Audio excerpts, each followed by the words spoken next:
ರುಚಿಯಾಗಿದೆ ಅಲ್ಲವೇ? ಹೌದು ಅಣ್ಣ, ಈ ಭೋಜನಗಳು ಎಷ್ಟೊಂದು ರುಚಿಯಾಗಿದೆ. ಹನುಮ, ನಾವು ಸವಿದ ಆಹಾರದಲ್ಲಿ ಯಾವ ಭಕ್ಷ್ಯ ಭೋಜನ ನಿನಗೆ ಅತಿ ಪ್ರಿಯವಾಯಿತು? ಹೇಗೆ ಹೇಳಲಿ ಮಹಾಪ್ರಭು? ಸಜ್ಜೆಯ ರೊಟ್ಟಿ, ಹಪ್ಪಳ, ಅನ್ನ, ಸಾರು, ಗೋಧಿಯ ಪಾಯಸ, ಮುದ್ದೆ, ವಿವಿಧ ಬಗೆಯ ದವಸ ಧಾನ್ಯಗಳಿವೆ. ಅವುಗಳನ್ನು ಪರೀಕ್ಷಿಸದ ಹೊರತು ಸವಿಯ ಸೊಗಸನ್ನು ತಿಳಿಯುವುದೆಂತು ಮಹಾಪ್ರಭು? ಭಕ್ಷ್ಯ ಭೋಜನಗಳನ್ನು ಹಾಡಿ ಹೊಗಳುವ ನಾವು ಅವುಗಳ ಹಿನ್ನೆಲೆಯನ್ನೇ ಮರೆಯುತ್ತೇವೆ. ನಾಳೆ ನಡೆಯುವ ಸಭೆಗೆ ಎಲ್ಲ ಧಾನ್ಯಗಳನ್ನು ಬರಲು ಹೇಳಿ. ಪ್ರಭುಗಳ ಆಜ್ಞೆಯಂತೆ ಆಗಲಿ. ಕೇಳಿರಿ ಕೇಳಿರಿ ಭೂಮಿಪುತ್ರರೇ ಕೇಳಿರಿ, ಪ್ರಭು ಶ್ರೀರಾಮನ ಇಚ್ಛೆಯಂತೆ ಎಲ್ಲ ದಾಸಧಾನ್ಯಗಳು ಸಭೆಗೆ ಬರಬೇಕೆಂದು ಗೌತಮ ಮುನಿಗಳು ತಿಳಿಸಿದ್ದಾರೆ. ಕೇಳಿರಿ ಕೇಳಿರಿ, ಪ್ರಭು ಶ್ರೀರಾಮನ ಇಚ್ಛೆಯಂತೆ ಎಲ್ಲ ದಾಸಧಾನ್ಯಗಳು ಸಭೆಗೆ ಬರಬೇಕೆಂದು ಗೌತಮ ಮುನಿಗಳು ತಿಳಿಸಿದ್ದಾರೆ. ಕೇಳಿರಿ ಕೇಳಿರಿ. ನಾನು ಭತ್ತ ಮಹಾಪ್ರಭು. ನಾನು ರಾಗಿ ಮಹಾಪ್ರಭು. ನಾನು ಜೋಳ ಮಹಾಪ್ರಭು. ನಾನು ಗೋಧಿ ಮಹಾಪ್ರಭು. ನಾನು ನವಣೆ ಮಹಾಪ್ರಭು. ನಾನು ಸೂರ್ಯಕಾಂತಿ ಮಹಾಪ್ರಭು. ಮಹರ್ಷಿಗಳೇ, ಪ್ರಭುಗಳೇ, ಭತ್ತ, ರಾಗಿ, ಜೋಳ, ಗೋಧಿ, ನೆಲ್ಲು ಈ ಎಲ್ಲ ಧಾನ್ಯಗಳಿಂದ ಈ ಸಭೆಯು ಶೋಭಿಸುತ್ತಿರುವುದು. ಮಹರ್ಷಿಗಳೇ, ಇದರಲ್ಲಿ ಪರಮಸಾದ ಧಾನ್ಯ ಯಾವುದು? ಒಬ್ಬೊಬ್ಬರಿಂದಲೂ ಒಂದೊಂದು ಅಭಿಪ್ರಾಯವಿದೆ. ಕೆಲವರು ಭತ್ತ ಎನ್ನುತ್ತಾರೆ, ಮತ್ತು ಕೆಲವರು ಗೋಧಿ ಎನ್ನುತ್ತಾರೆ, ಮತ್ತು ಕೆಲವರು ಜೋಳ ಎನ್ನುತ್ತಾರೆ, ಮತ್ತು ಕೆಲವರು ರಾಗಿ ಎನ್ನುತ್ತಾರೆ. ಮಹರ್ಷಿಗಳೇ, ಹಲವು ಮತವೇಕೆ ಎಂದನ್ನೇ ಹೇಳಿ. ದಶರಥನಂದನ, ಈ ಎಲ್ಲ ಧಾನ್ಯಗಳಲ್ಲಿ ನಮ್ಮ ನೆಲದ ಶ್ರೇಷ್ಠವಾದ ರಾಗಿಯೇ ಲೇಸು. ಮುನಿವರಿಯರೇ, ಗೋಧಿ, ಜೋಳ, ಸಾಮೆ, ನವಣೆ, ಭತ್ತವಾದ ನಾನಿರಲು ಈ ರಾಗಿಯೇ ಶ್ರೇಷ್ಠ ಎಂದು ಹೇಳುವುದು ಸರಿಯೇ? ರಾಗಿ ನೀನು ನನಗಿಂತಲೂ ಶ್ರೇಷ್ಠನೇ? ಸುಡಲಿ ನಿನ್ನ ಪ್ರತಿಷ್ಠೆ. ನಿನಗೆ ನನ್ನ ಜೊತೆ ನಿಲ್ಲುವ ಯೋಗ್ಯತೆ ಇದೆಯೇ? ಮತಿಹೀನನೇ, ಹೊರಟು ಹೋಗು ಇಲ್ಲಿಂದ. ಕ್ಷಮಿಸಬೇಕು ಮಹಾಪ್ರಭು. ಎಲುಬಿಲ್ಲದ ನಾಲಿಗೆಯನ್ನು ಹರಿಬಿಡಬೇಡ. ಸಭೆಯಲ್ಲಿ ಕುಳಿತವರನ್ನು ಅವಮಾನಿಸುವುದು ತರವಲ್ಲ. ನನ್ನನ್ನಿಲ್ಲಿಗೆ ಕರೆದವನು ನೀನಲ್ಲ. ಹೋಗು ಎನ್ನುವ ಅಧಿಕಾರ ನಿನಗಿಲ್ಲ. ಶೂದ್ರನಾದರೂ ಅದೆಷ್ಟು ಅಹಂಕಾರ! ಮಾತೆತ್ತಿದರೆ ಶೂದ್ರನೆಂದು ಹೇಳಲನ್ನ. ಮನುಷ್ಯರಿಗೆ ಮಾತ್ರ ಜಾತಿಭೂತವಿದೆ ಎಂದುಕೊಂಡಿದ್ದೆ. ನಿಮಗೂ ಅದು ಬಡಿಯುತ್ತೆ. ದೋಷ ನಿಮ್ಮದಲ್ಲ, ಸಹವಾಸ ಅಂತಹದ್ದು.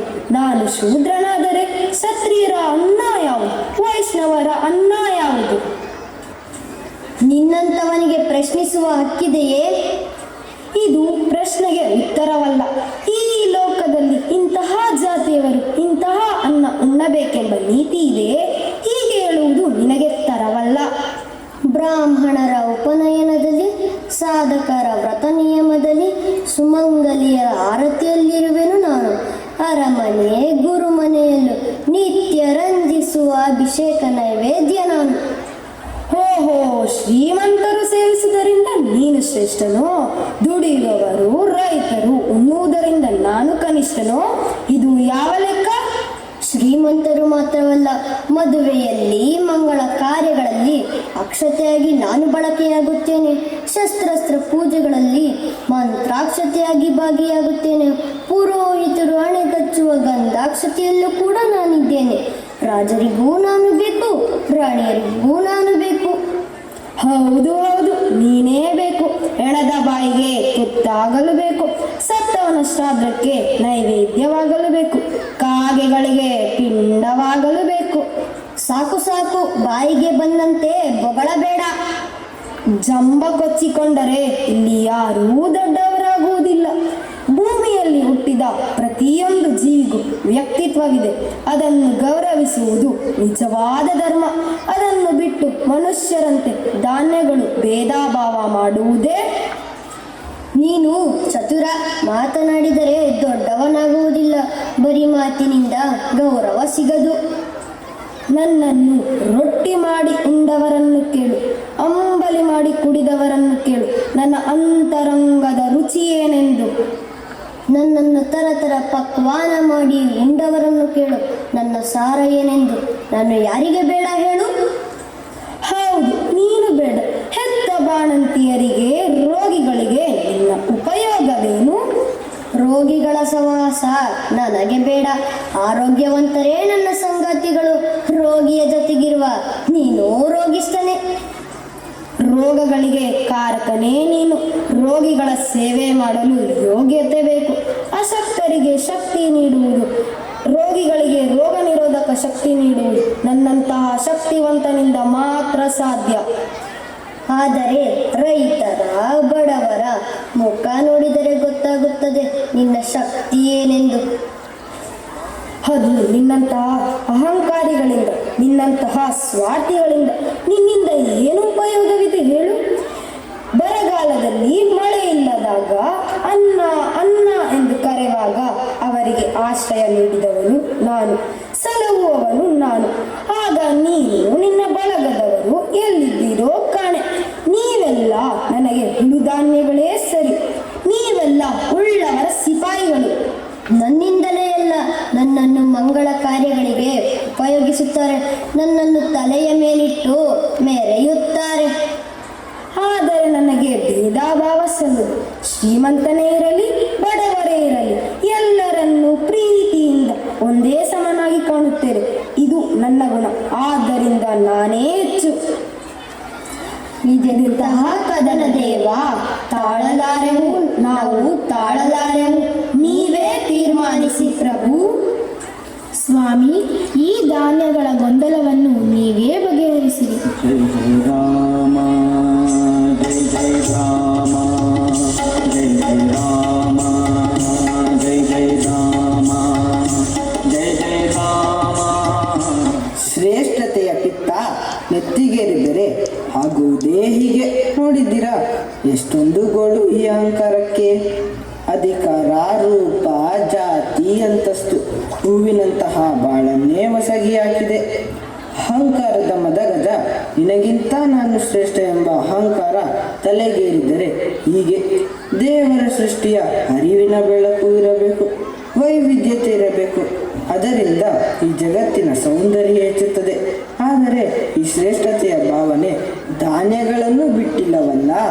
ತಿಳಿದು ನೋಡಿದರೆ ಯಾರು ಶ್ರೇಷ್ಠ ಯಾರು ಕನಿಷ್ಠ ಎಂದು ಅರ್ಥವಾಗುತ್ತದೆ. ಕುಲ ಕುಲ ಕುಲವೆಂದು ಹೊಡೆದಾಡದಿರಿ, ನಿಮ್ಮ ಕುಲದ ನೆಲೆಯನೇನಾದರೂ ಬಲ್ಲಿರ ಬಲ್ಲಿರ.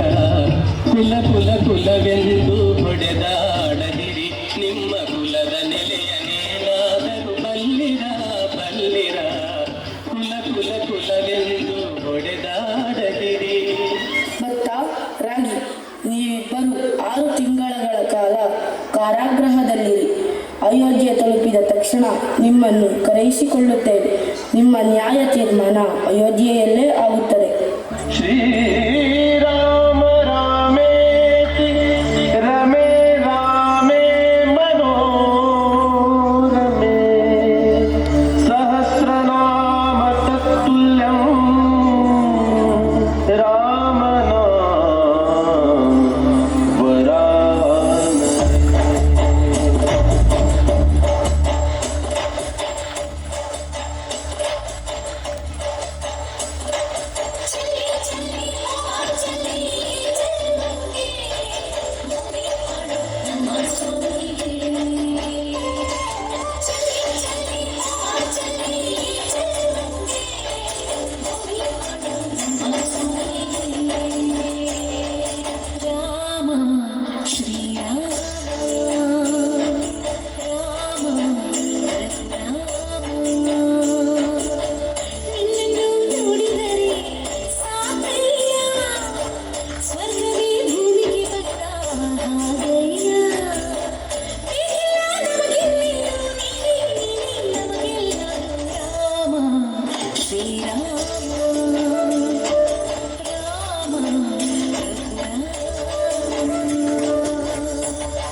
ಹೇ ಕೃಷ್ಣ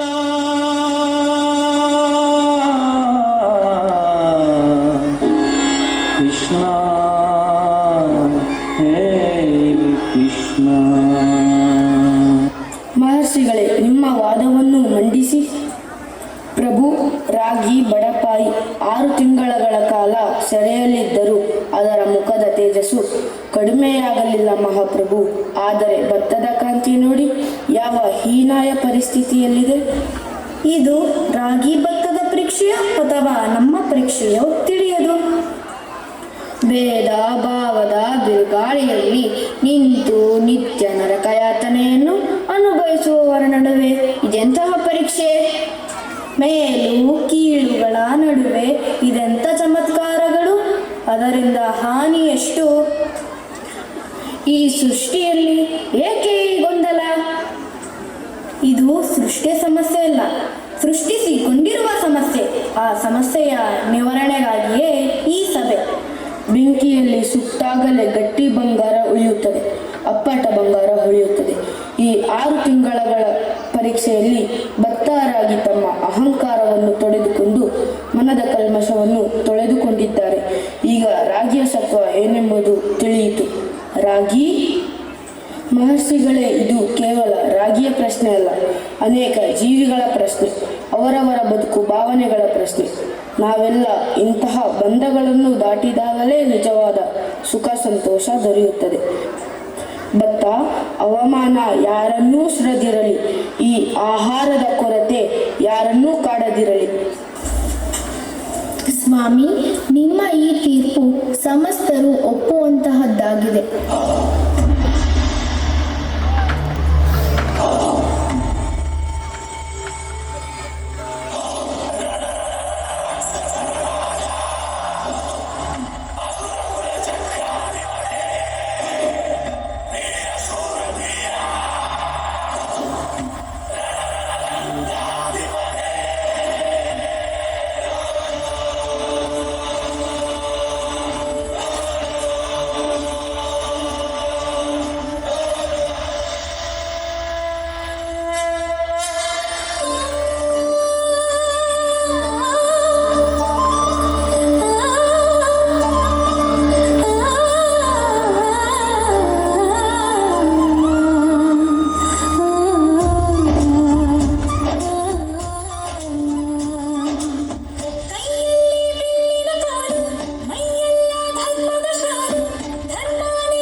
ನಮ್ಮ ಚುಕ್ಕರು.